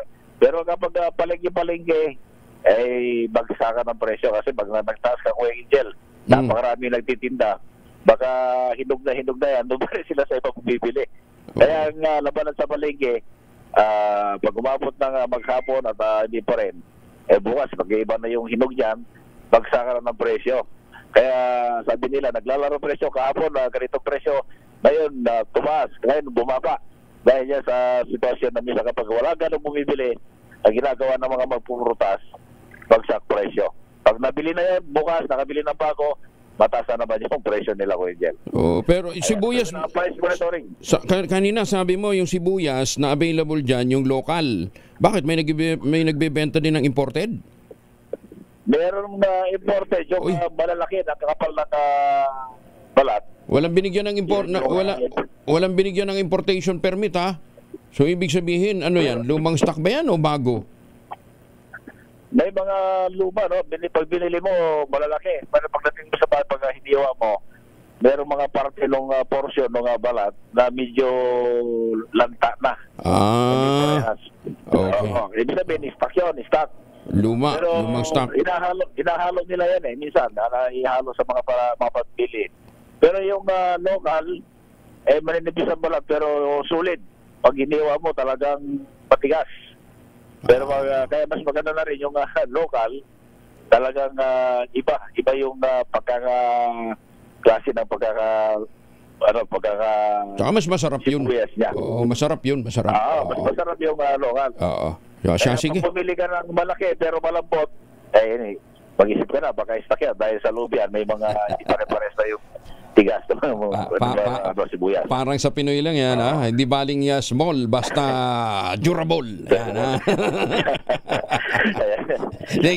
Thank you, Edwin. Ating price monitoring report mula pa dito sa Sagatan Market sa Kalmukan, 23. Edwin dito kinagulat sa Visa Race. Una sa Pilipinas, una sa Pilipino. Maraming salamat. Bagong balita, bagong impormasyon. Kasama si Kuyang Angelo Palmones. Magandang umaga, Pilipinas. Yun naman palang epekto pagka imported na sibuyas, ang binili nyo medyo mas mura nga siya, pero malamang old stock yan, kaya yung makukuha nyo maliit na bahagi na lamang ng loob. Oo, yung pinakabalot niya maganda patingnan, pero pagdating sa wala nang silbi. Dahil malakas ang kagong makinig sa DZRH, malakas ka rin sa amin. Itodo nyo na ng malakasan ang inyong radyo at makakain na ang matyempohan ng aming roving reporter na nakikinig o nanonood sa DZRH. Instant, mananalo ka ng malakasang 1,000 pesos sa DZRH Malakas promo, hatid sa atin ng kauna-unahang radyo sa Pilipinas, DZRH. Una sa Pilipinas, una sa Pilipino. Ayan, sa mga taga Calamba, Laguna, dininig na ang inyong request. Nandyan sa Barangay 5, Calamba City, Laguna, si Sherwin Alparo, nag-iikot para mamigay ng pera. Ayan, ha? Lakasan nyo ng inyong maradyo, telebisyon, at siguraduhin ninyong maririnig ng nag-iikot na mobile unit natin dyan. Ha? Pag nakita nyo may dumaan na sasakyan ng DZRH, yun na yun. Ayun, para ma-confirm, tingnan nyo kung ang sakay ay mga pogi. Yan po ang tropa ni na Sherwin Alparo. Pagbuksan ho ninyo ng pinto, makikikain yan. Makikikain yan. Mamibigay yan ng pera. Maganda umaga, Pilipinas. Kanselado ang flight papunta at mula Bali, Indonesia dahil naman sa pagputok ng Mount Lewotobi, Laki-Laki nitong Martes. Sa anunsyo ng airport operator na Angkasa Pura, Indonesia, maraming flight sa Gusti Ngurah Rai Airport ang kansilado. Kabilang dito ang Jetstar at Virgin Australia Services, Australia with Air India, ang Air New Zealand at ang Tiger Air ng Singapore, gayon din ang Juneyao Airlines ng China. Ayan, ha? O doon sa mga may nakaschedule na biyahe papunta pong Bali, Indonesia. Kansilado po yung mga flights. Ha? Wala pa hong anunsyo kung kailan magre-resume, pero kansilado po dahil nga sa apektado ang Bali, Indonesia ng pagputok ng Mount Lewotobi, Laki-Laki nito lamang pong Martes. Maganda umaga, Pilipinas. Hinamo naman ang tagapagsalita ng Kamara de Representantes si Senator Amy Marcos na ilahad sa publiko kung ano ang kanyang naging ambag sa pangangalaga ng San Juanico Bridge. Matapos sabihin na ang inilang pondo upang manatili ang kaayusan ng tulay ay pangpintura lang. Ayon kay House Spokesperson Attorney Princess Abante, batay sa record ay tuloy-tuloy ang pondong inilaan para sa maintenance at rehabilitasyon ng tulay mula noong 2018 o bago pa man naging leader ng Kamara si Speaker Ferdinand Martin Romualdez. Si Romualdez ang kinatawa ng unang distrito ng Leyte kung saan naroon ang San Juanico Bridge. Sinabi ni Abante na hindi napabayaan sa paglalaan ng pondo ang iconic na tulay, tuloy-tuloy ang mahakbang para sa rehabilitasyon sa ilalim ng pamumuno ni Speaker at ng mga lokal na opisyal. Kasunod nito, ibinalik ni Abante ang tanong sa Senadora. Kini-question ni Senadora ang laki ng pondo ng pambansang pamahalaan para sa San Juanico Bridge, pero sa pagsasabi hong pangpintura lang ito. Umani ng batikos mula sa mga opisyal at stakeholders ng Eastern Visayas, ang pahayag ni Senator Amy, iginiit na may pangmatagalang proyekto para sa infrastruktura na isinasagawa na. Maganda umaga, Pilipinas. Makinig maigi dahil baka nasa area mo ngayon ang swerte at pwede ka ring manalo ng 1,000 pesos sa DZRH Mas Malakas promo. Alamin na ang location ng ating roaming team. Ayan, nasa Calamba City nga po si Sherwin Alparo. Sherwin, good morning. Sherwin. Magandang umaga, Kuya Angel, dito nga sa Calamba City. Swerte ka kapag nakapulot ka ng piso. Piso. Bakit naman? Dito kasi ang galing ng camera. Oo. Nakapulot ka ng piso? Dito may sento. Ha? Ayan, no? Nakapulot ka ng piso, Sherwin? Oo. Ay, tandaan mo kung ang year. Swerte kapag nakapulot ka ng piso dahil dito pinanganak ang dakilang si Gaton Jose Rizal na hindi taga Barangay 5 pero taga dito sa Calamba City. At ngayong araw na ginugunita yung kanyang ika-164 na taong kaarawan. dahil mamaya dito sa Calamba City tampok yung pagpaparada ng kanyang mamaya ng piso ko dyan, akin yan. Pero eto, matindi mas matindi sa piso dahil nasa piso ang mukha ni Jose Rizal, pero nasa Barangay 5 ang mukha ng ating unang winner ngayong umaga. Tatay pangalan nyo? Leonardo Uruga po. Tatay Leonardo Uruga po. Oo. Kayo taal na taga dito sa Calamba? Taga rito sa Calamba po. Oo, ata kayo mukhang kabatch ni Jose Rizal. Hindi po. Hindi po. Kaya, sige, idarin lang. Pero, malimig kayo mag-radyo. Ayan yung kanyang radyo. May radyo na. Tapos, nanonood dito sa TV. Oo, may TV pa. Alas 4 pa ng madaling araw. Gising na ako. Pinapanood ko si Boss Angelo Palmones. Maganda magbalita yan. Aba, talaga naman. Paborito si Kuya Angel. Eto, dahil paborito mo si Kuya Angel Palmones, meron kang 1,000 pesos. Oo, salamat po. Naku, mapakagaling ito. Para ako kapabat ko, matagal na mabuti. At sa tao kagaya ko yung walang income, nagkaroon ako biglang-bigla. Diba? Ganon-ganon lang. Nakikinig ka lang ng radyo. Eto, meron ka pang dagdag na DZRH Grocery. Kuya Angel, salamat sa DZRH. Salamat po. Maraming salamat. At syempre, meron pa yung kasama na DZRH na imbag na bigas. Pang-almusal na po ako. Oo, at dahil ngayon pinagdiriwang ang ika-164 na taong karawan ng dakilang anak ng Calamba City na si Jose Rizal. Meron po kayong DZRH uniform. Yan Salamat po. So, po sa parada mamaya. May parada nga po mamaya sa hapon. Ayan. Salamat po, Mang Angel Palmones. Hindi ko malimutan. Maganda kayo magbalita. Ganun ba?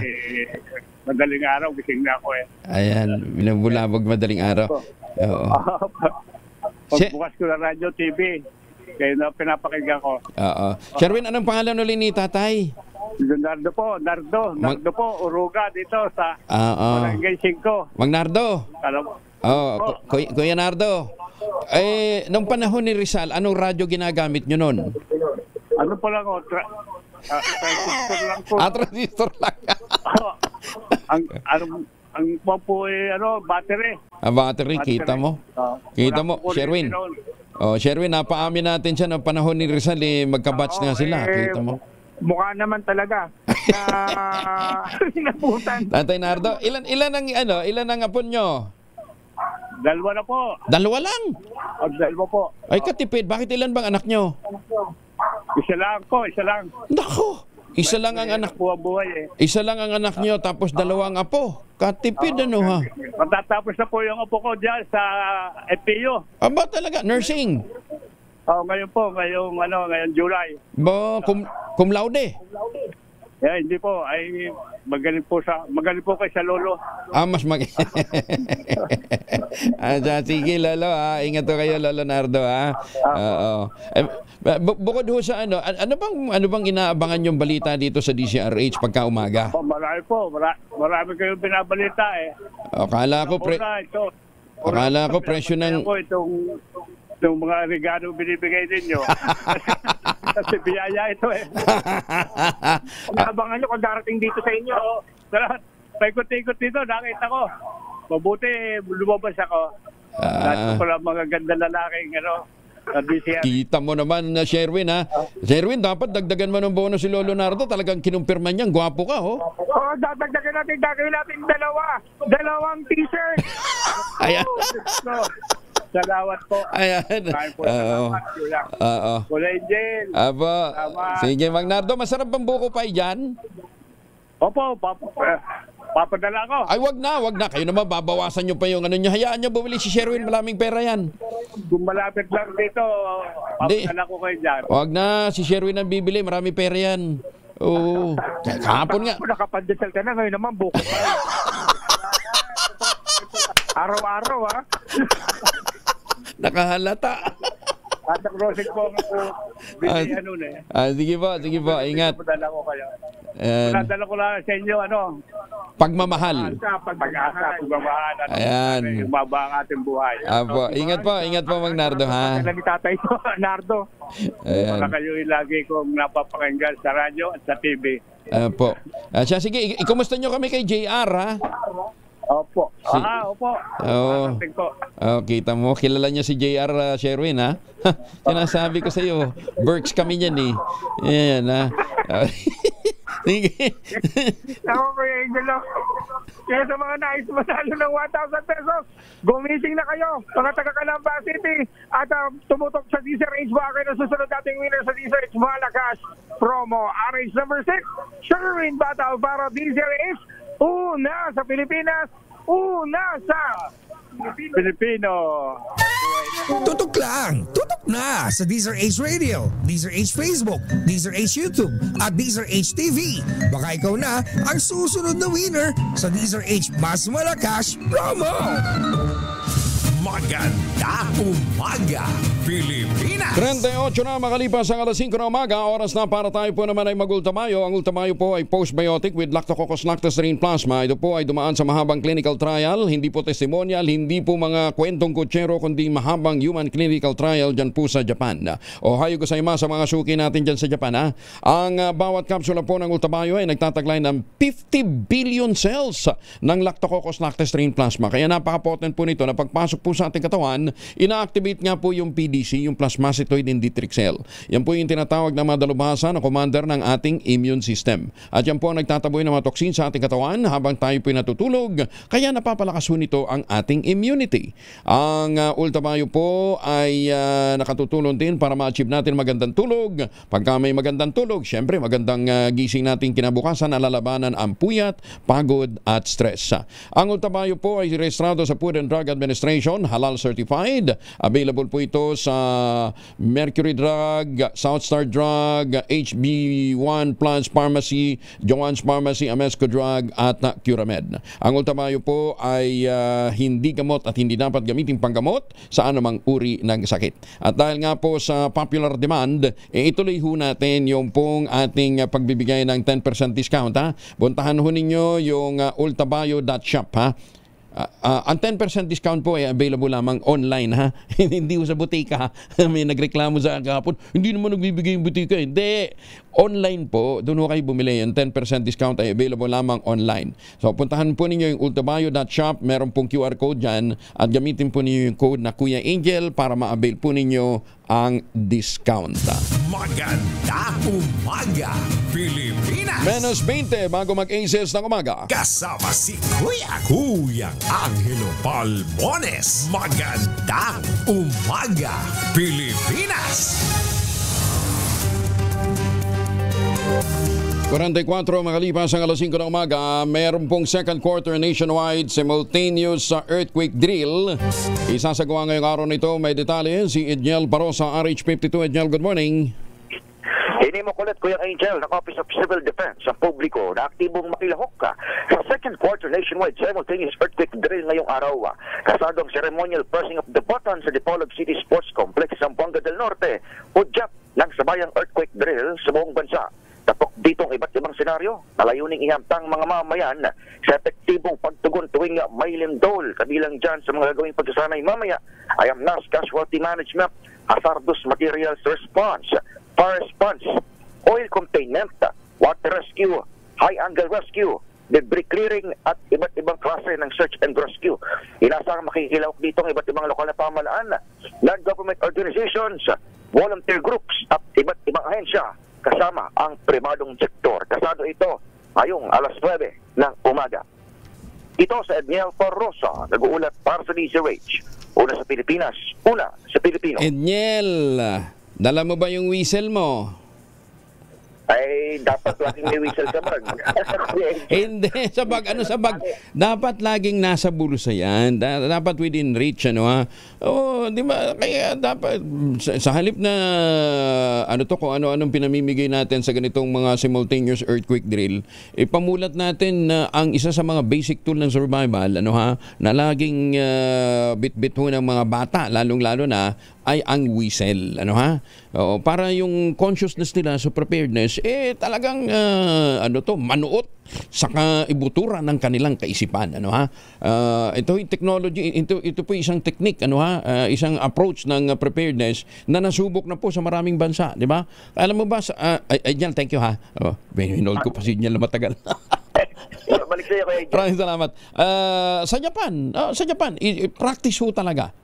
It's a way of life na meron ho silang bit-bit. At lalong-lalo na mga bata na nasa lanyard ng kanilang ID, mismo ho yung whistle. Oo. Kasi nga po, pagde-develop ho ng mindset yan ng preparedness, hindi yung every time na may mga drill lang ho natin na iisip yung kahandaan. Dahil nga po, ang pagtama ng lindol, can happen anytime. Walang nakakapredict dyan.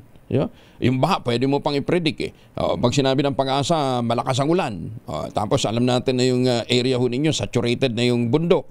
Kalbo yung bundok. Tapos tamad naman kayong magtanim ng kawayan.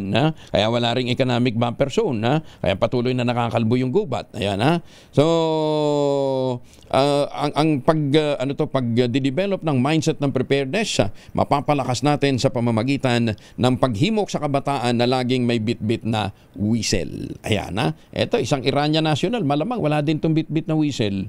Napagnakawan tuloy dyan po sa Ermita, Maynila. Detalye ng balita mula kay Boy Gonzales, RH29. Boy, good morning. Good morning, Kuya Angel. 4 na babaeng sangkot sa pagnanakaw ng pera gamit sa isang babaeng foreign national sa tourist belt area sa Ermita ang pinaghahanap ng mga otoridad sa investigasyon ng Manila Police District Ermita Police Station 5 galing sa mall sa Pedro Hill at papauwi na ang biktima sa isang Iranian national kasama ang kanyang kasintahan ng sundan at sa kagitgitkin ng 4 na babaeng nakapayong. Matapos ito, naramdaman na lamang ng turista na magaang na sa Baghdad sa may laslas na saka nawawala ng ID, mga dokumento, credit card, ATM card at 1,000 piso at isa pang $100 o $100 na pera. Agad na humingi ng tulong sa barangay at pulis. Ang biktima ko sa pamamagitan ng CCTV, nakita ang ginawa ng 4 sa babae saka mabilis na tumakasakay ng tricycle na kasabwat ang driver. Sa kinasang operasyon, nasa korte na aresto ang tricycle driver na nakilala si Jeffrey Rios, 25 anyos at nakatira sa Guerrero Street sa Ermita. Pero hindi na nabawi ang pera gamit habang nagtatago na ang 4 na membro ng Laslas Gang.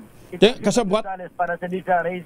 Boy. Una sa Pilipinas, una sa Pilipino. Boy, kasabwat yung tricycle driver? Oo, kasabwat daw ayon sa mga polis yung tricycle driver dahil doon sumakay yung 4 na babae. Madaling matuntun ngayon yung 4 kung kasabwat siya. Siyempre, kilala niya Di ba? Tuturo na yan ng isang suspect na tricycle driver na naaresto ng mga pulis. Buti sana naman, madali na yung mga walang yan, Pero alam mo ba, Boy? Pa naman, Kuya Angel, pero mga turista dyan sa Ermita. Pero sa ibang bansa, ganyan din mabilis din yung salisigang may kaibigan nga ako, pumunta ng hindi lang na sa Pilipinas yan Yung kaibigan ko nagpunta ng ano tawag dito, London. Kahit sa Spain, meron ganyang mga pangyayari. May dumaan lang magandang babae, nilingon niya, paglingon niya, tingin niya uli sa kanyang maleta, lana nawala yung gamit. Pinag-interesan yung sexing magandang dumaan. Paglingon niya, wala na yung kanyang gamit. Di ba? May kasabot din pala. Pero ito malupit 4. Ano to? Parang dinikitan yung Iranian. Dinikitan, ginit-git itong Iranian na national na babae. At babae din. Babae din yung ginit-git nila. Babae din. At yun, nakita niya na last na yung kanyang bag. Nako, Buti nga sa Cubao, wala na masyado. Sa Cubao, nadukutan din ako dati. Tatanga-tanga ako Yabang ko pa Yabang ko pa Boy, doon sa may Araneta. Sabi ko doon sa mga pamangkin ko, huwag kayong tatanga-tanga, maraming mandurukot dito. Ayan. Nadukutan pala ako. nung magbabayad na ako, syempre toka ako kung magbabayad kung mga pamangkin ko kasama ko. Nung tingnan ko yung wallet ko sa sa bulsa ko. Wala na. Pero kaya sa sa Quiapo, sa Quiapo, marami rin mandurukot, lalo na yung mga nagsisimba. Nagsisimba yung mga nabibiktima. Noong linggo may nabiktima dyan 7,000 pesos. Talaga?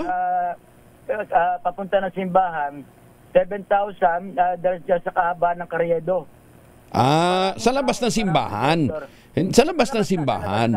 Hindi naman sa loob ng simbahan ng dukot. Mahiya naman sila kay Diyos. Sa Diyos, ano? Pero dati may mga biktima ng sa pandurukot sa loob ng simbahan. Okay. Sige. Talaga, wala nang pinipiling lugar talaga, no, ha? Sige, boy. Thank you, ha? Yan mula dito sa lungsod ng Maynila. Ito si Boy Gonzales para sa DCRS Una sa Pilipinas. Una sa Pilipino. Samantala, pamilya ng namatay na driver ng van na sangkot sa malagim na aksidente sa Albay, binigyan naman ng tulong ng DSWD. Yan po naman ang babalita sa atin ni Val Gonzales. May Val, good morning. Good morning, Kuya Angel. Binigyan na ng tulong ng Department of Social Welfare and Development o DSWD ang naulilang pamilya ng driver ng banda na namatay sa malagim na aksidente sa Taysan, Legazpi City sa Albay. Kabilang sa pinagkaloob ng DSWD ang funeral assistance sa naulilang pamilya bilang bahagi ng agarang pagtulong ng ahensya. Bukod dito ay nagbigay din ng psychosocial support ang Angels in Red Vest sa mga miyembro ng pamilya upang matulungan silang makabangon sa trauma at emosyonal na pagdurusa dulot ng pagkawala ng kanilang mahal sa buhay. Ang mabilis na pagtugon ng DSWD ay alinsunod sa direktiba ni Secretary Rex Gatchalian na magpatuloy sa pagbibigay ng napapanahon, epektibo at mapagdalingang tulong sa bawat Pilipino sa panahon ng pangailangan. Sa report ng Philippine National Police, tanghali nung araw ng Lunes, nang mangyaring head-on collision sa pagitan ng utility van na minamaneho ng namatay na driver at isang truck sa boundary ng Barangay Puro at Sitio Malangka Road ng Taysan sa Legazpi City. Ako si Val Gonzales, DCRH Una sa Pilipinas, Una sa Pilipino. Maraming salamat, Val Gonzales. Samantala, patuloy manong nakikipag-ugnayan ang Kamara de Representantes sa mga ahensya ng gobyerno upang matiyak ang kaligtasan ng mga Pilipino anuman ang katayuang panlipunan o pampolitikal sa gitna ng kaguluhan sa Israel. Sinabi ni House Spokesperson Attorney Princess Abante na aktibong minomonitor ngayon ang mababang kapuluan ng sitwasyon, handang suportahan ang lahat ng makatao at diplomatikong hakbang na pinangungunahan naman ng Department of Foreign Affairs. Nilinaw din na walang miyembro ng Kamara ng kasalukuyang 19th Congress ang nasa Israel. Kasunod ng mga ulat na may mga mambabatas sa munong na stranded patungo roon. Una nang kinumpirma ni House Secretary General Reginald Reggie Velasco, 2 mambabatas ang humiling ng travel clearance papuntang Israel pero kalaunan kinansila dahil naman sa tumitinding tensyon. Ayon naman sa DFA, maaaring merong mga mambabatas na ang itinerary ay may layover sa Israel bilang transit point lamang patungong Europa o delay pauwi na mula roon. 6 na minuto na lamang bago mag-8 sa umaga. Para ho sa mga kababayan natin dyan sa Binangonan, Rizal, nandyan pa rin ho yung lock sa atin ng St. Monique Ballet, the most prestigious project yan po sa Binangonan. Tingnan daw ho ninyo yung kanilang model ng townhouse, yung Bianca. 2-story house yan with balcony na may 2 hanggang 3 bedrooms. Pwede nyo ma-avail through Pag-ibig Financing at less than 20,000 pesos a month. 30 years to pay. Tawag na po sa 0917-719-7908 para po sa karagdagang detalye. Yan po yung tinatawag nilang affordable living, mata luxurious housing. Pagkagising po ninyo, pag gusto nyo na malamig na simoy ng hangin at magandang tanawin, ayan pong inaalok sa atin ng St. Monique Ballet. Diyan po yan sa Binangonan, Rizal. At kung ngayon pa ho kayo bibili, may chance pa ho kayong manalo ng bagong Honda Click. Kaya pa anong iniintay ho ninyo? Ito pa rin ang pangarap magkaroon ng sariling bahay sa presyong abot kaya. Maganda umaga, Pilipinas! 5 minuto na lamang, ACES na umaga. Alam ba ninyo ng index crime sa Metro Manila bumaba ng 8%? Yan ang ibabalita sa atin ni Giselle Recaport, RH15. Giselle, good morning. Good morning, Kuyang Angel. Inulat ng National Capital Region Police Office na bumabanga ng 8% ang index crime dito sa National Capital Region. Katumbas yan ng 247 na naitalang crime incident mula June 2 hanggang 18, mula 270 noong May 16 hanggang June 1. Kabilang dito ang mga kaso ng rape na mula 28 ay bumaba sa 18 na lamang, homicide 31, robbery 34 naman. Resulta raw yung improvement ng tatlong core leadership pillar ni PNP Chief General Nicolas Torre III. Kabilang ang mabilis sa public service, unity at moral sa hanay, gayon din ang accountability at modernisasyon. Sa lahat ng police district sa Metro Manila, ang Northern Police District ang may pinakamalaki na naitalang pagbaba ng focus crime na mula 56, 29 na lamang sa second period. Ito si Giselle Ricafort para sa DZRH, una sa Pilipinas, una sa Pilipino. Maraming salamat, Giselle Ricafort. Magandang umaga kay Vic Lima dyan sa Baltimore, Maryland. Vic, nandyan si General Maralit, ha? Paano po? Paalam na ho tayo. Magtanim na kawayan para sa kalikasan at kabuhayan. Yan po ang ating paalala sa tuwi-tuwi na. Ang ating quote of the day ngayong araw na ito ay mula po sa mga turo ni John Locke, Dr. John Locke. Si Dr. John Locke po ay English philosopher at physician at mas kilala ho siya bilang ay nawala. Ayun. Father of liberalism. Ayan. Ang sabi niya, the purpose of education is to empower individuals to think critically. Paano nga mag-think na critical? Kung wala nga pong comprehension, kaya kinakailangan mahalaga po na ang kabataan ay tinuturuan natin hindi lamang bumasa at mag-isip pa, kundi maging critical thinker. Dapat nauunawaan nila kung ano yung kanilang mga binabasa, kung ano yung kanilang mga inaaral. Magandang umaga, Pilipinas! 2x2, susunod na sa ilang saglit, 1 minuto na lamang, ACS na umaga.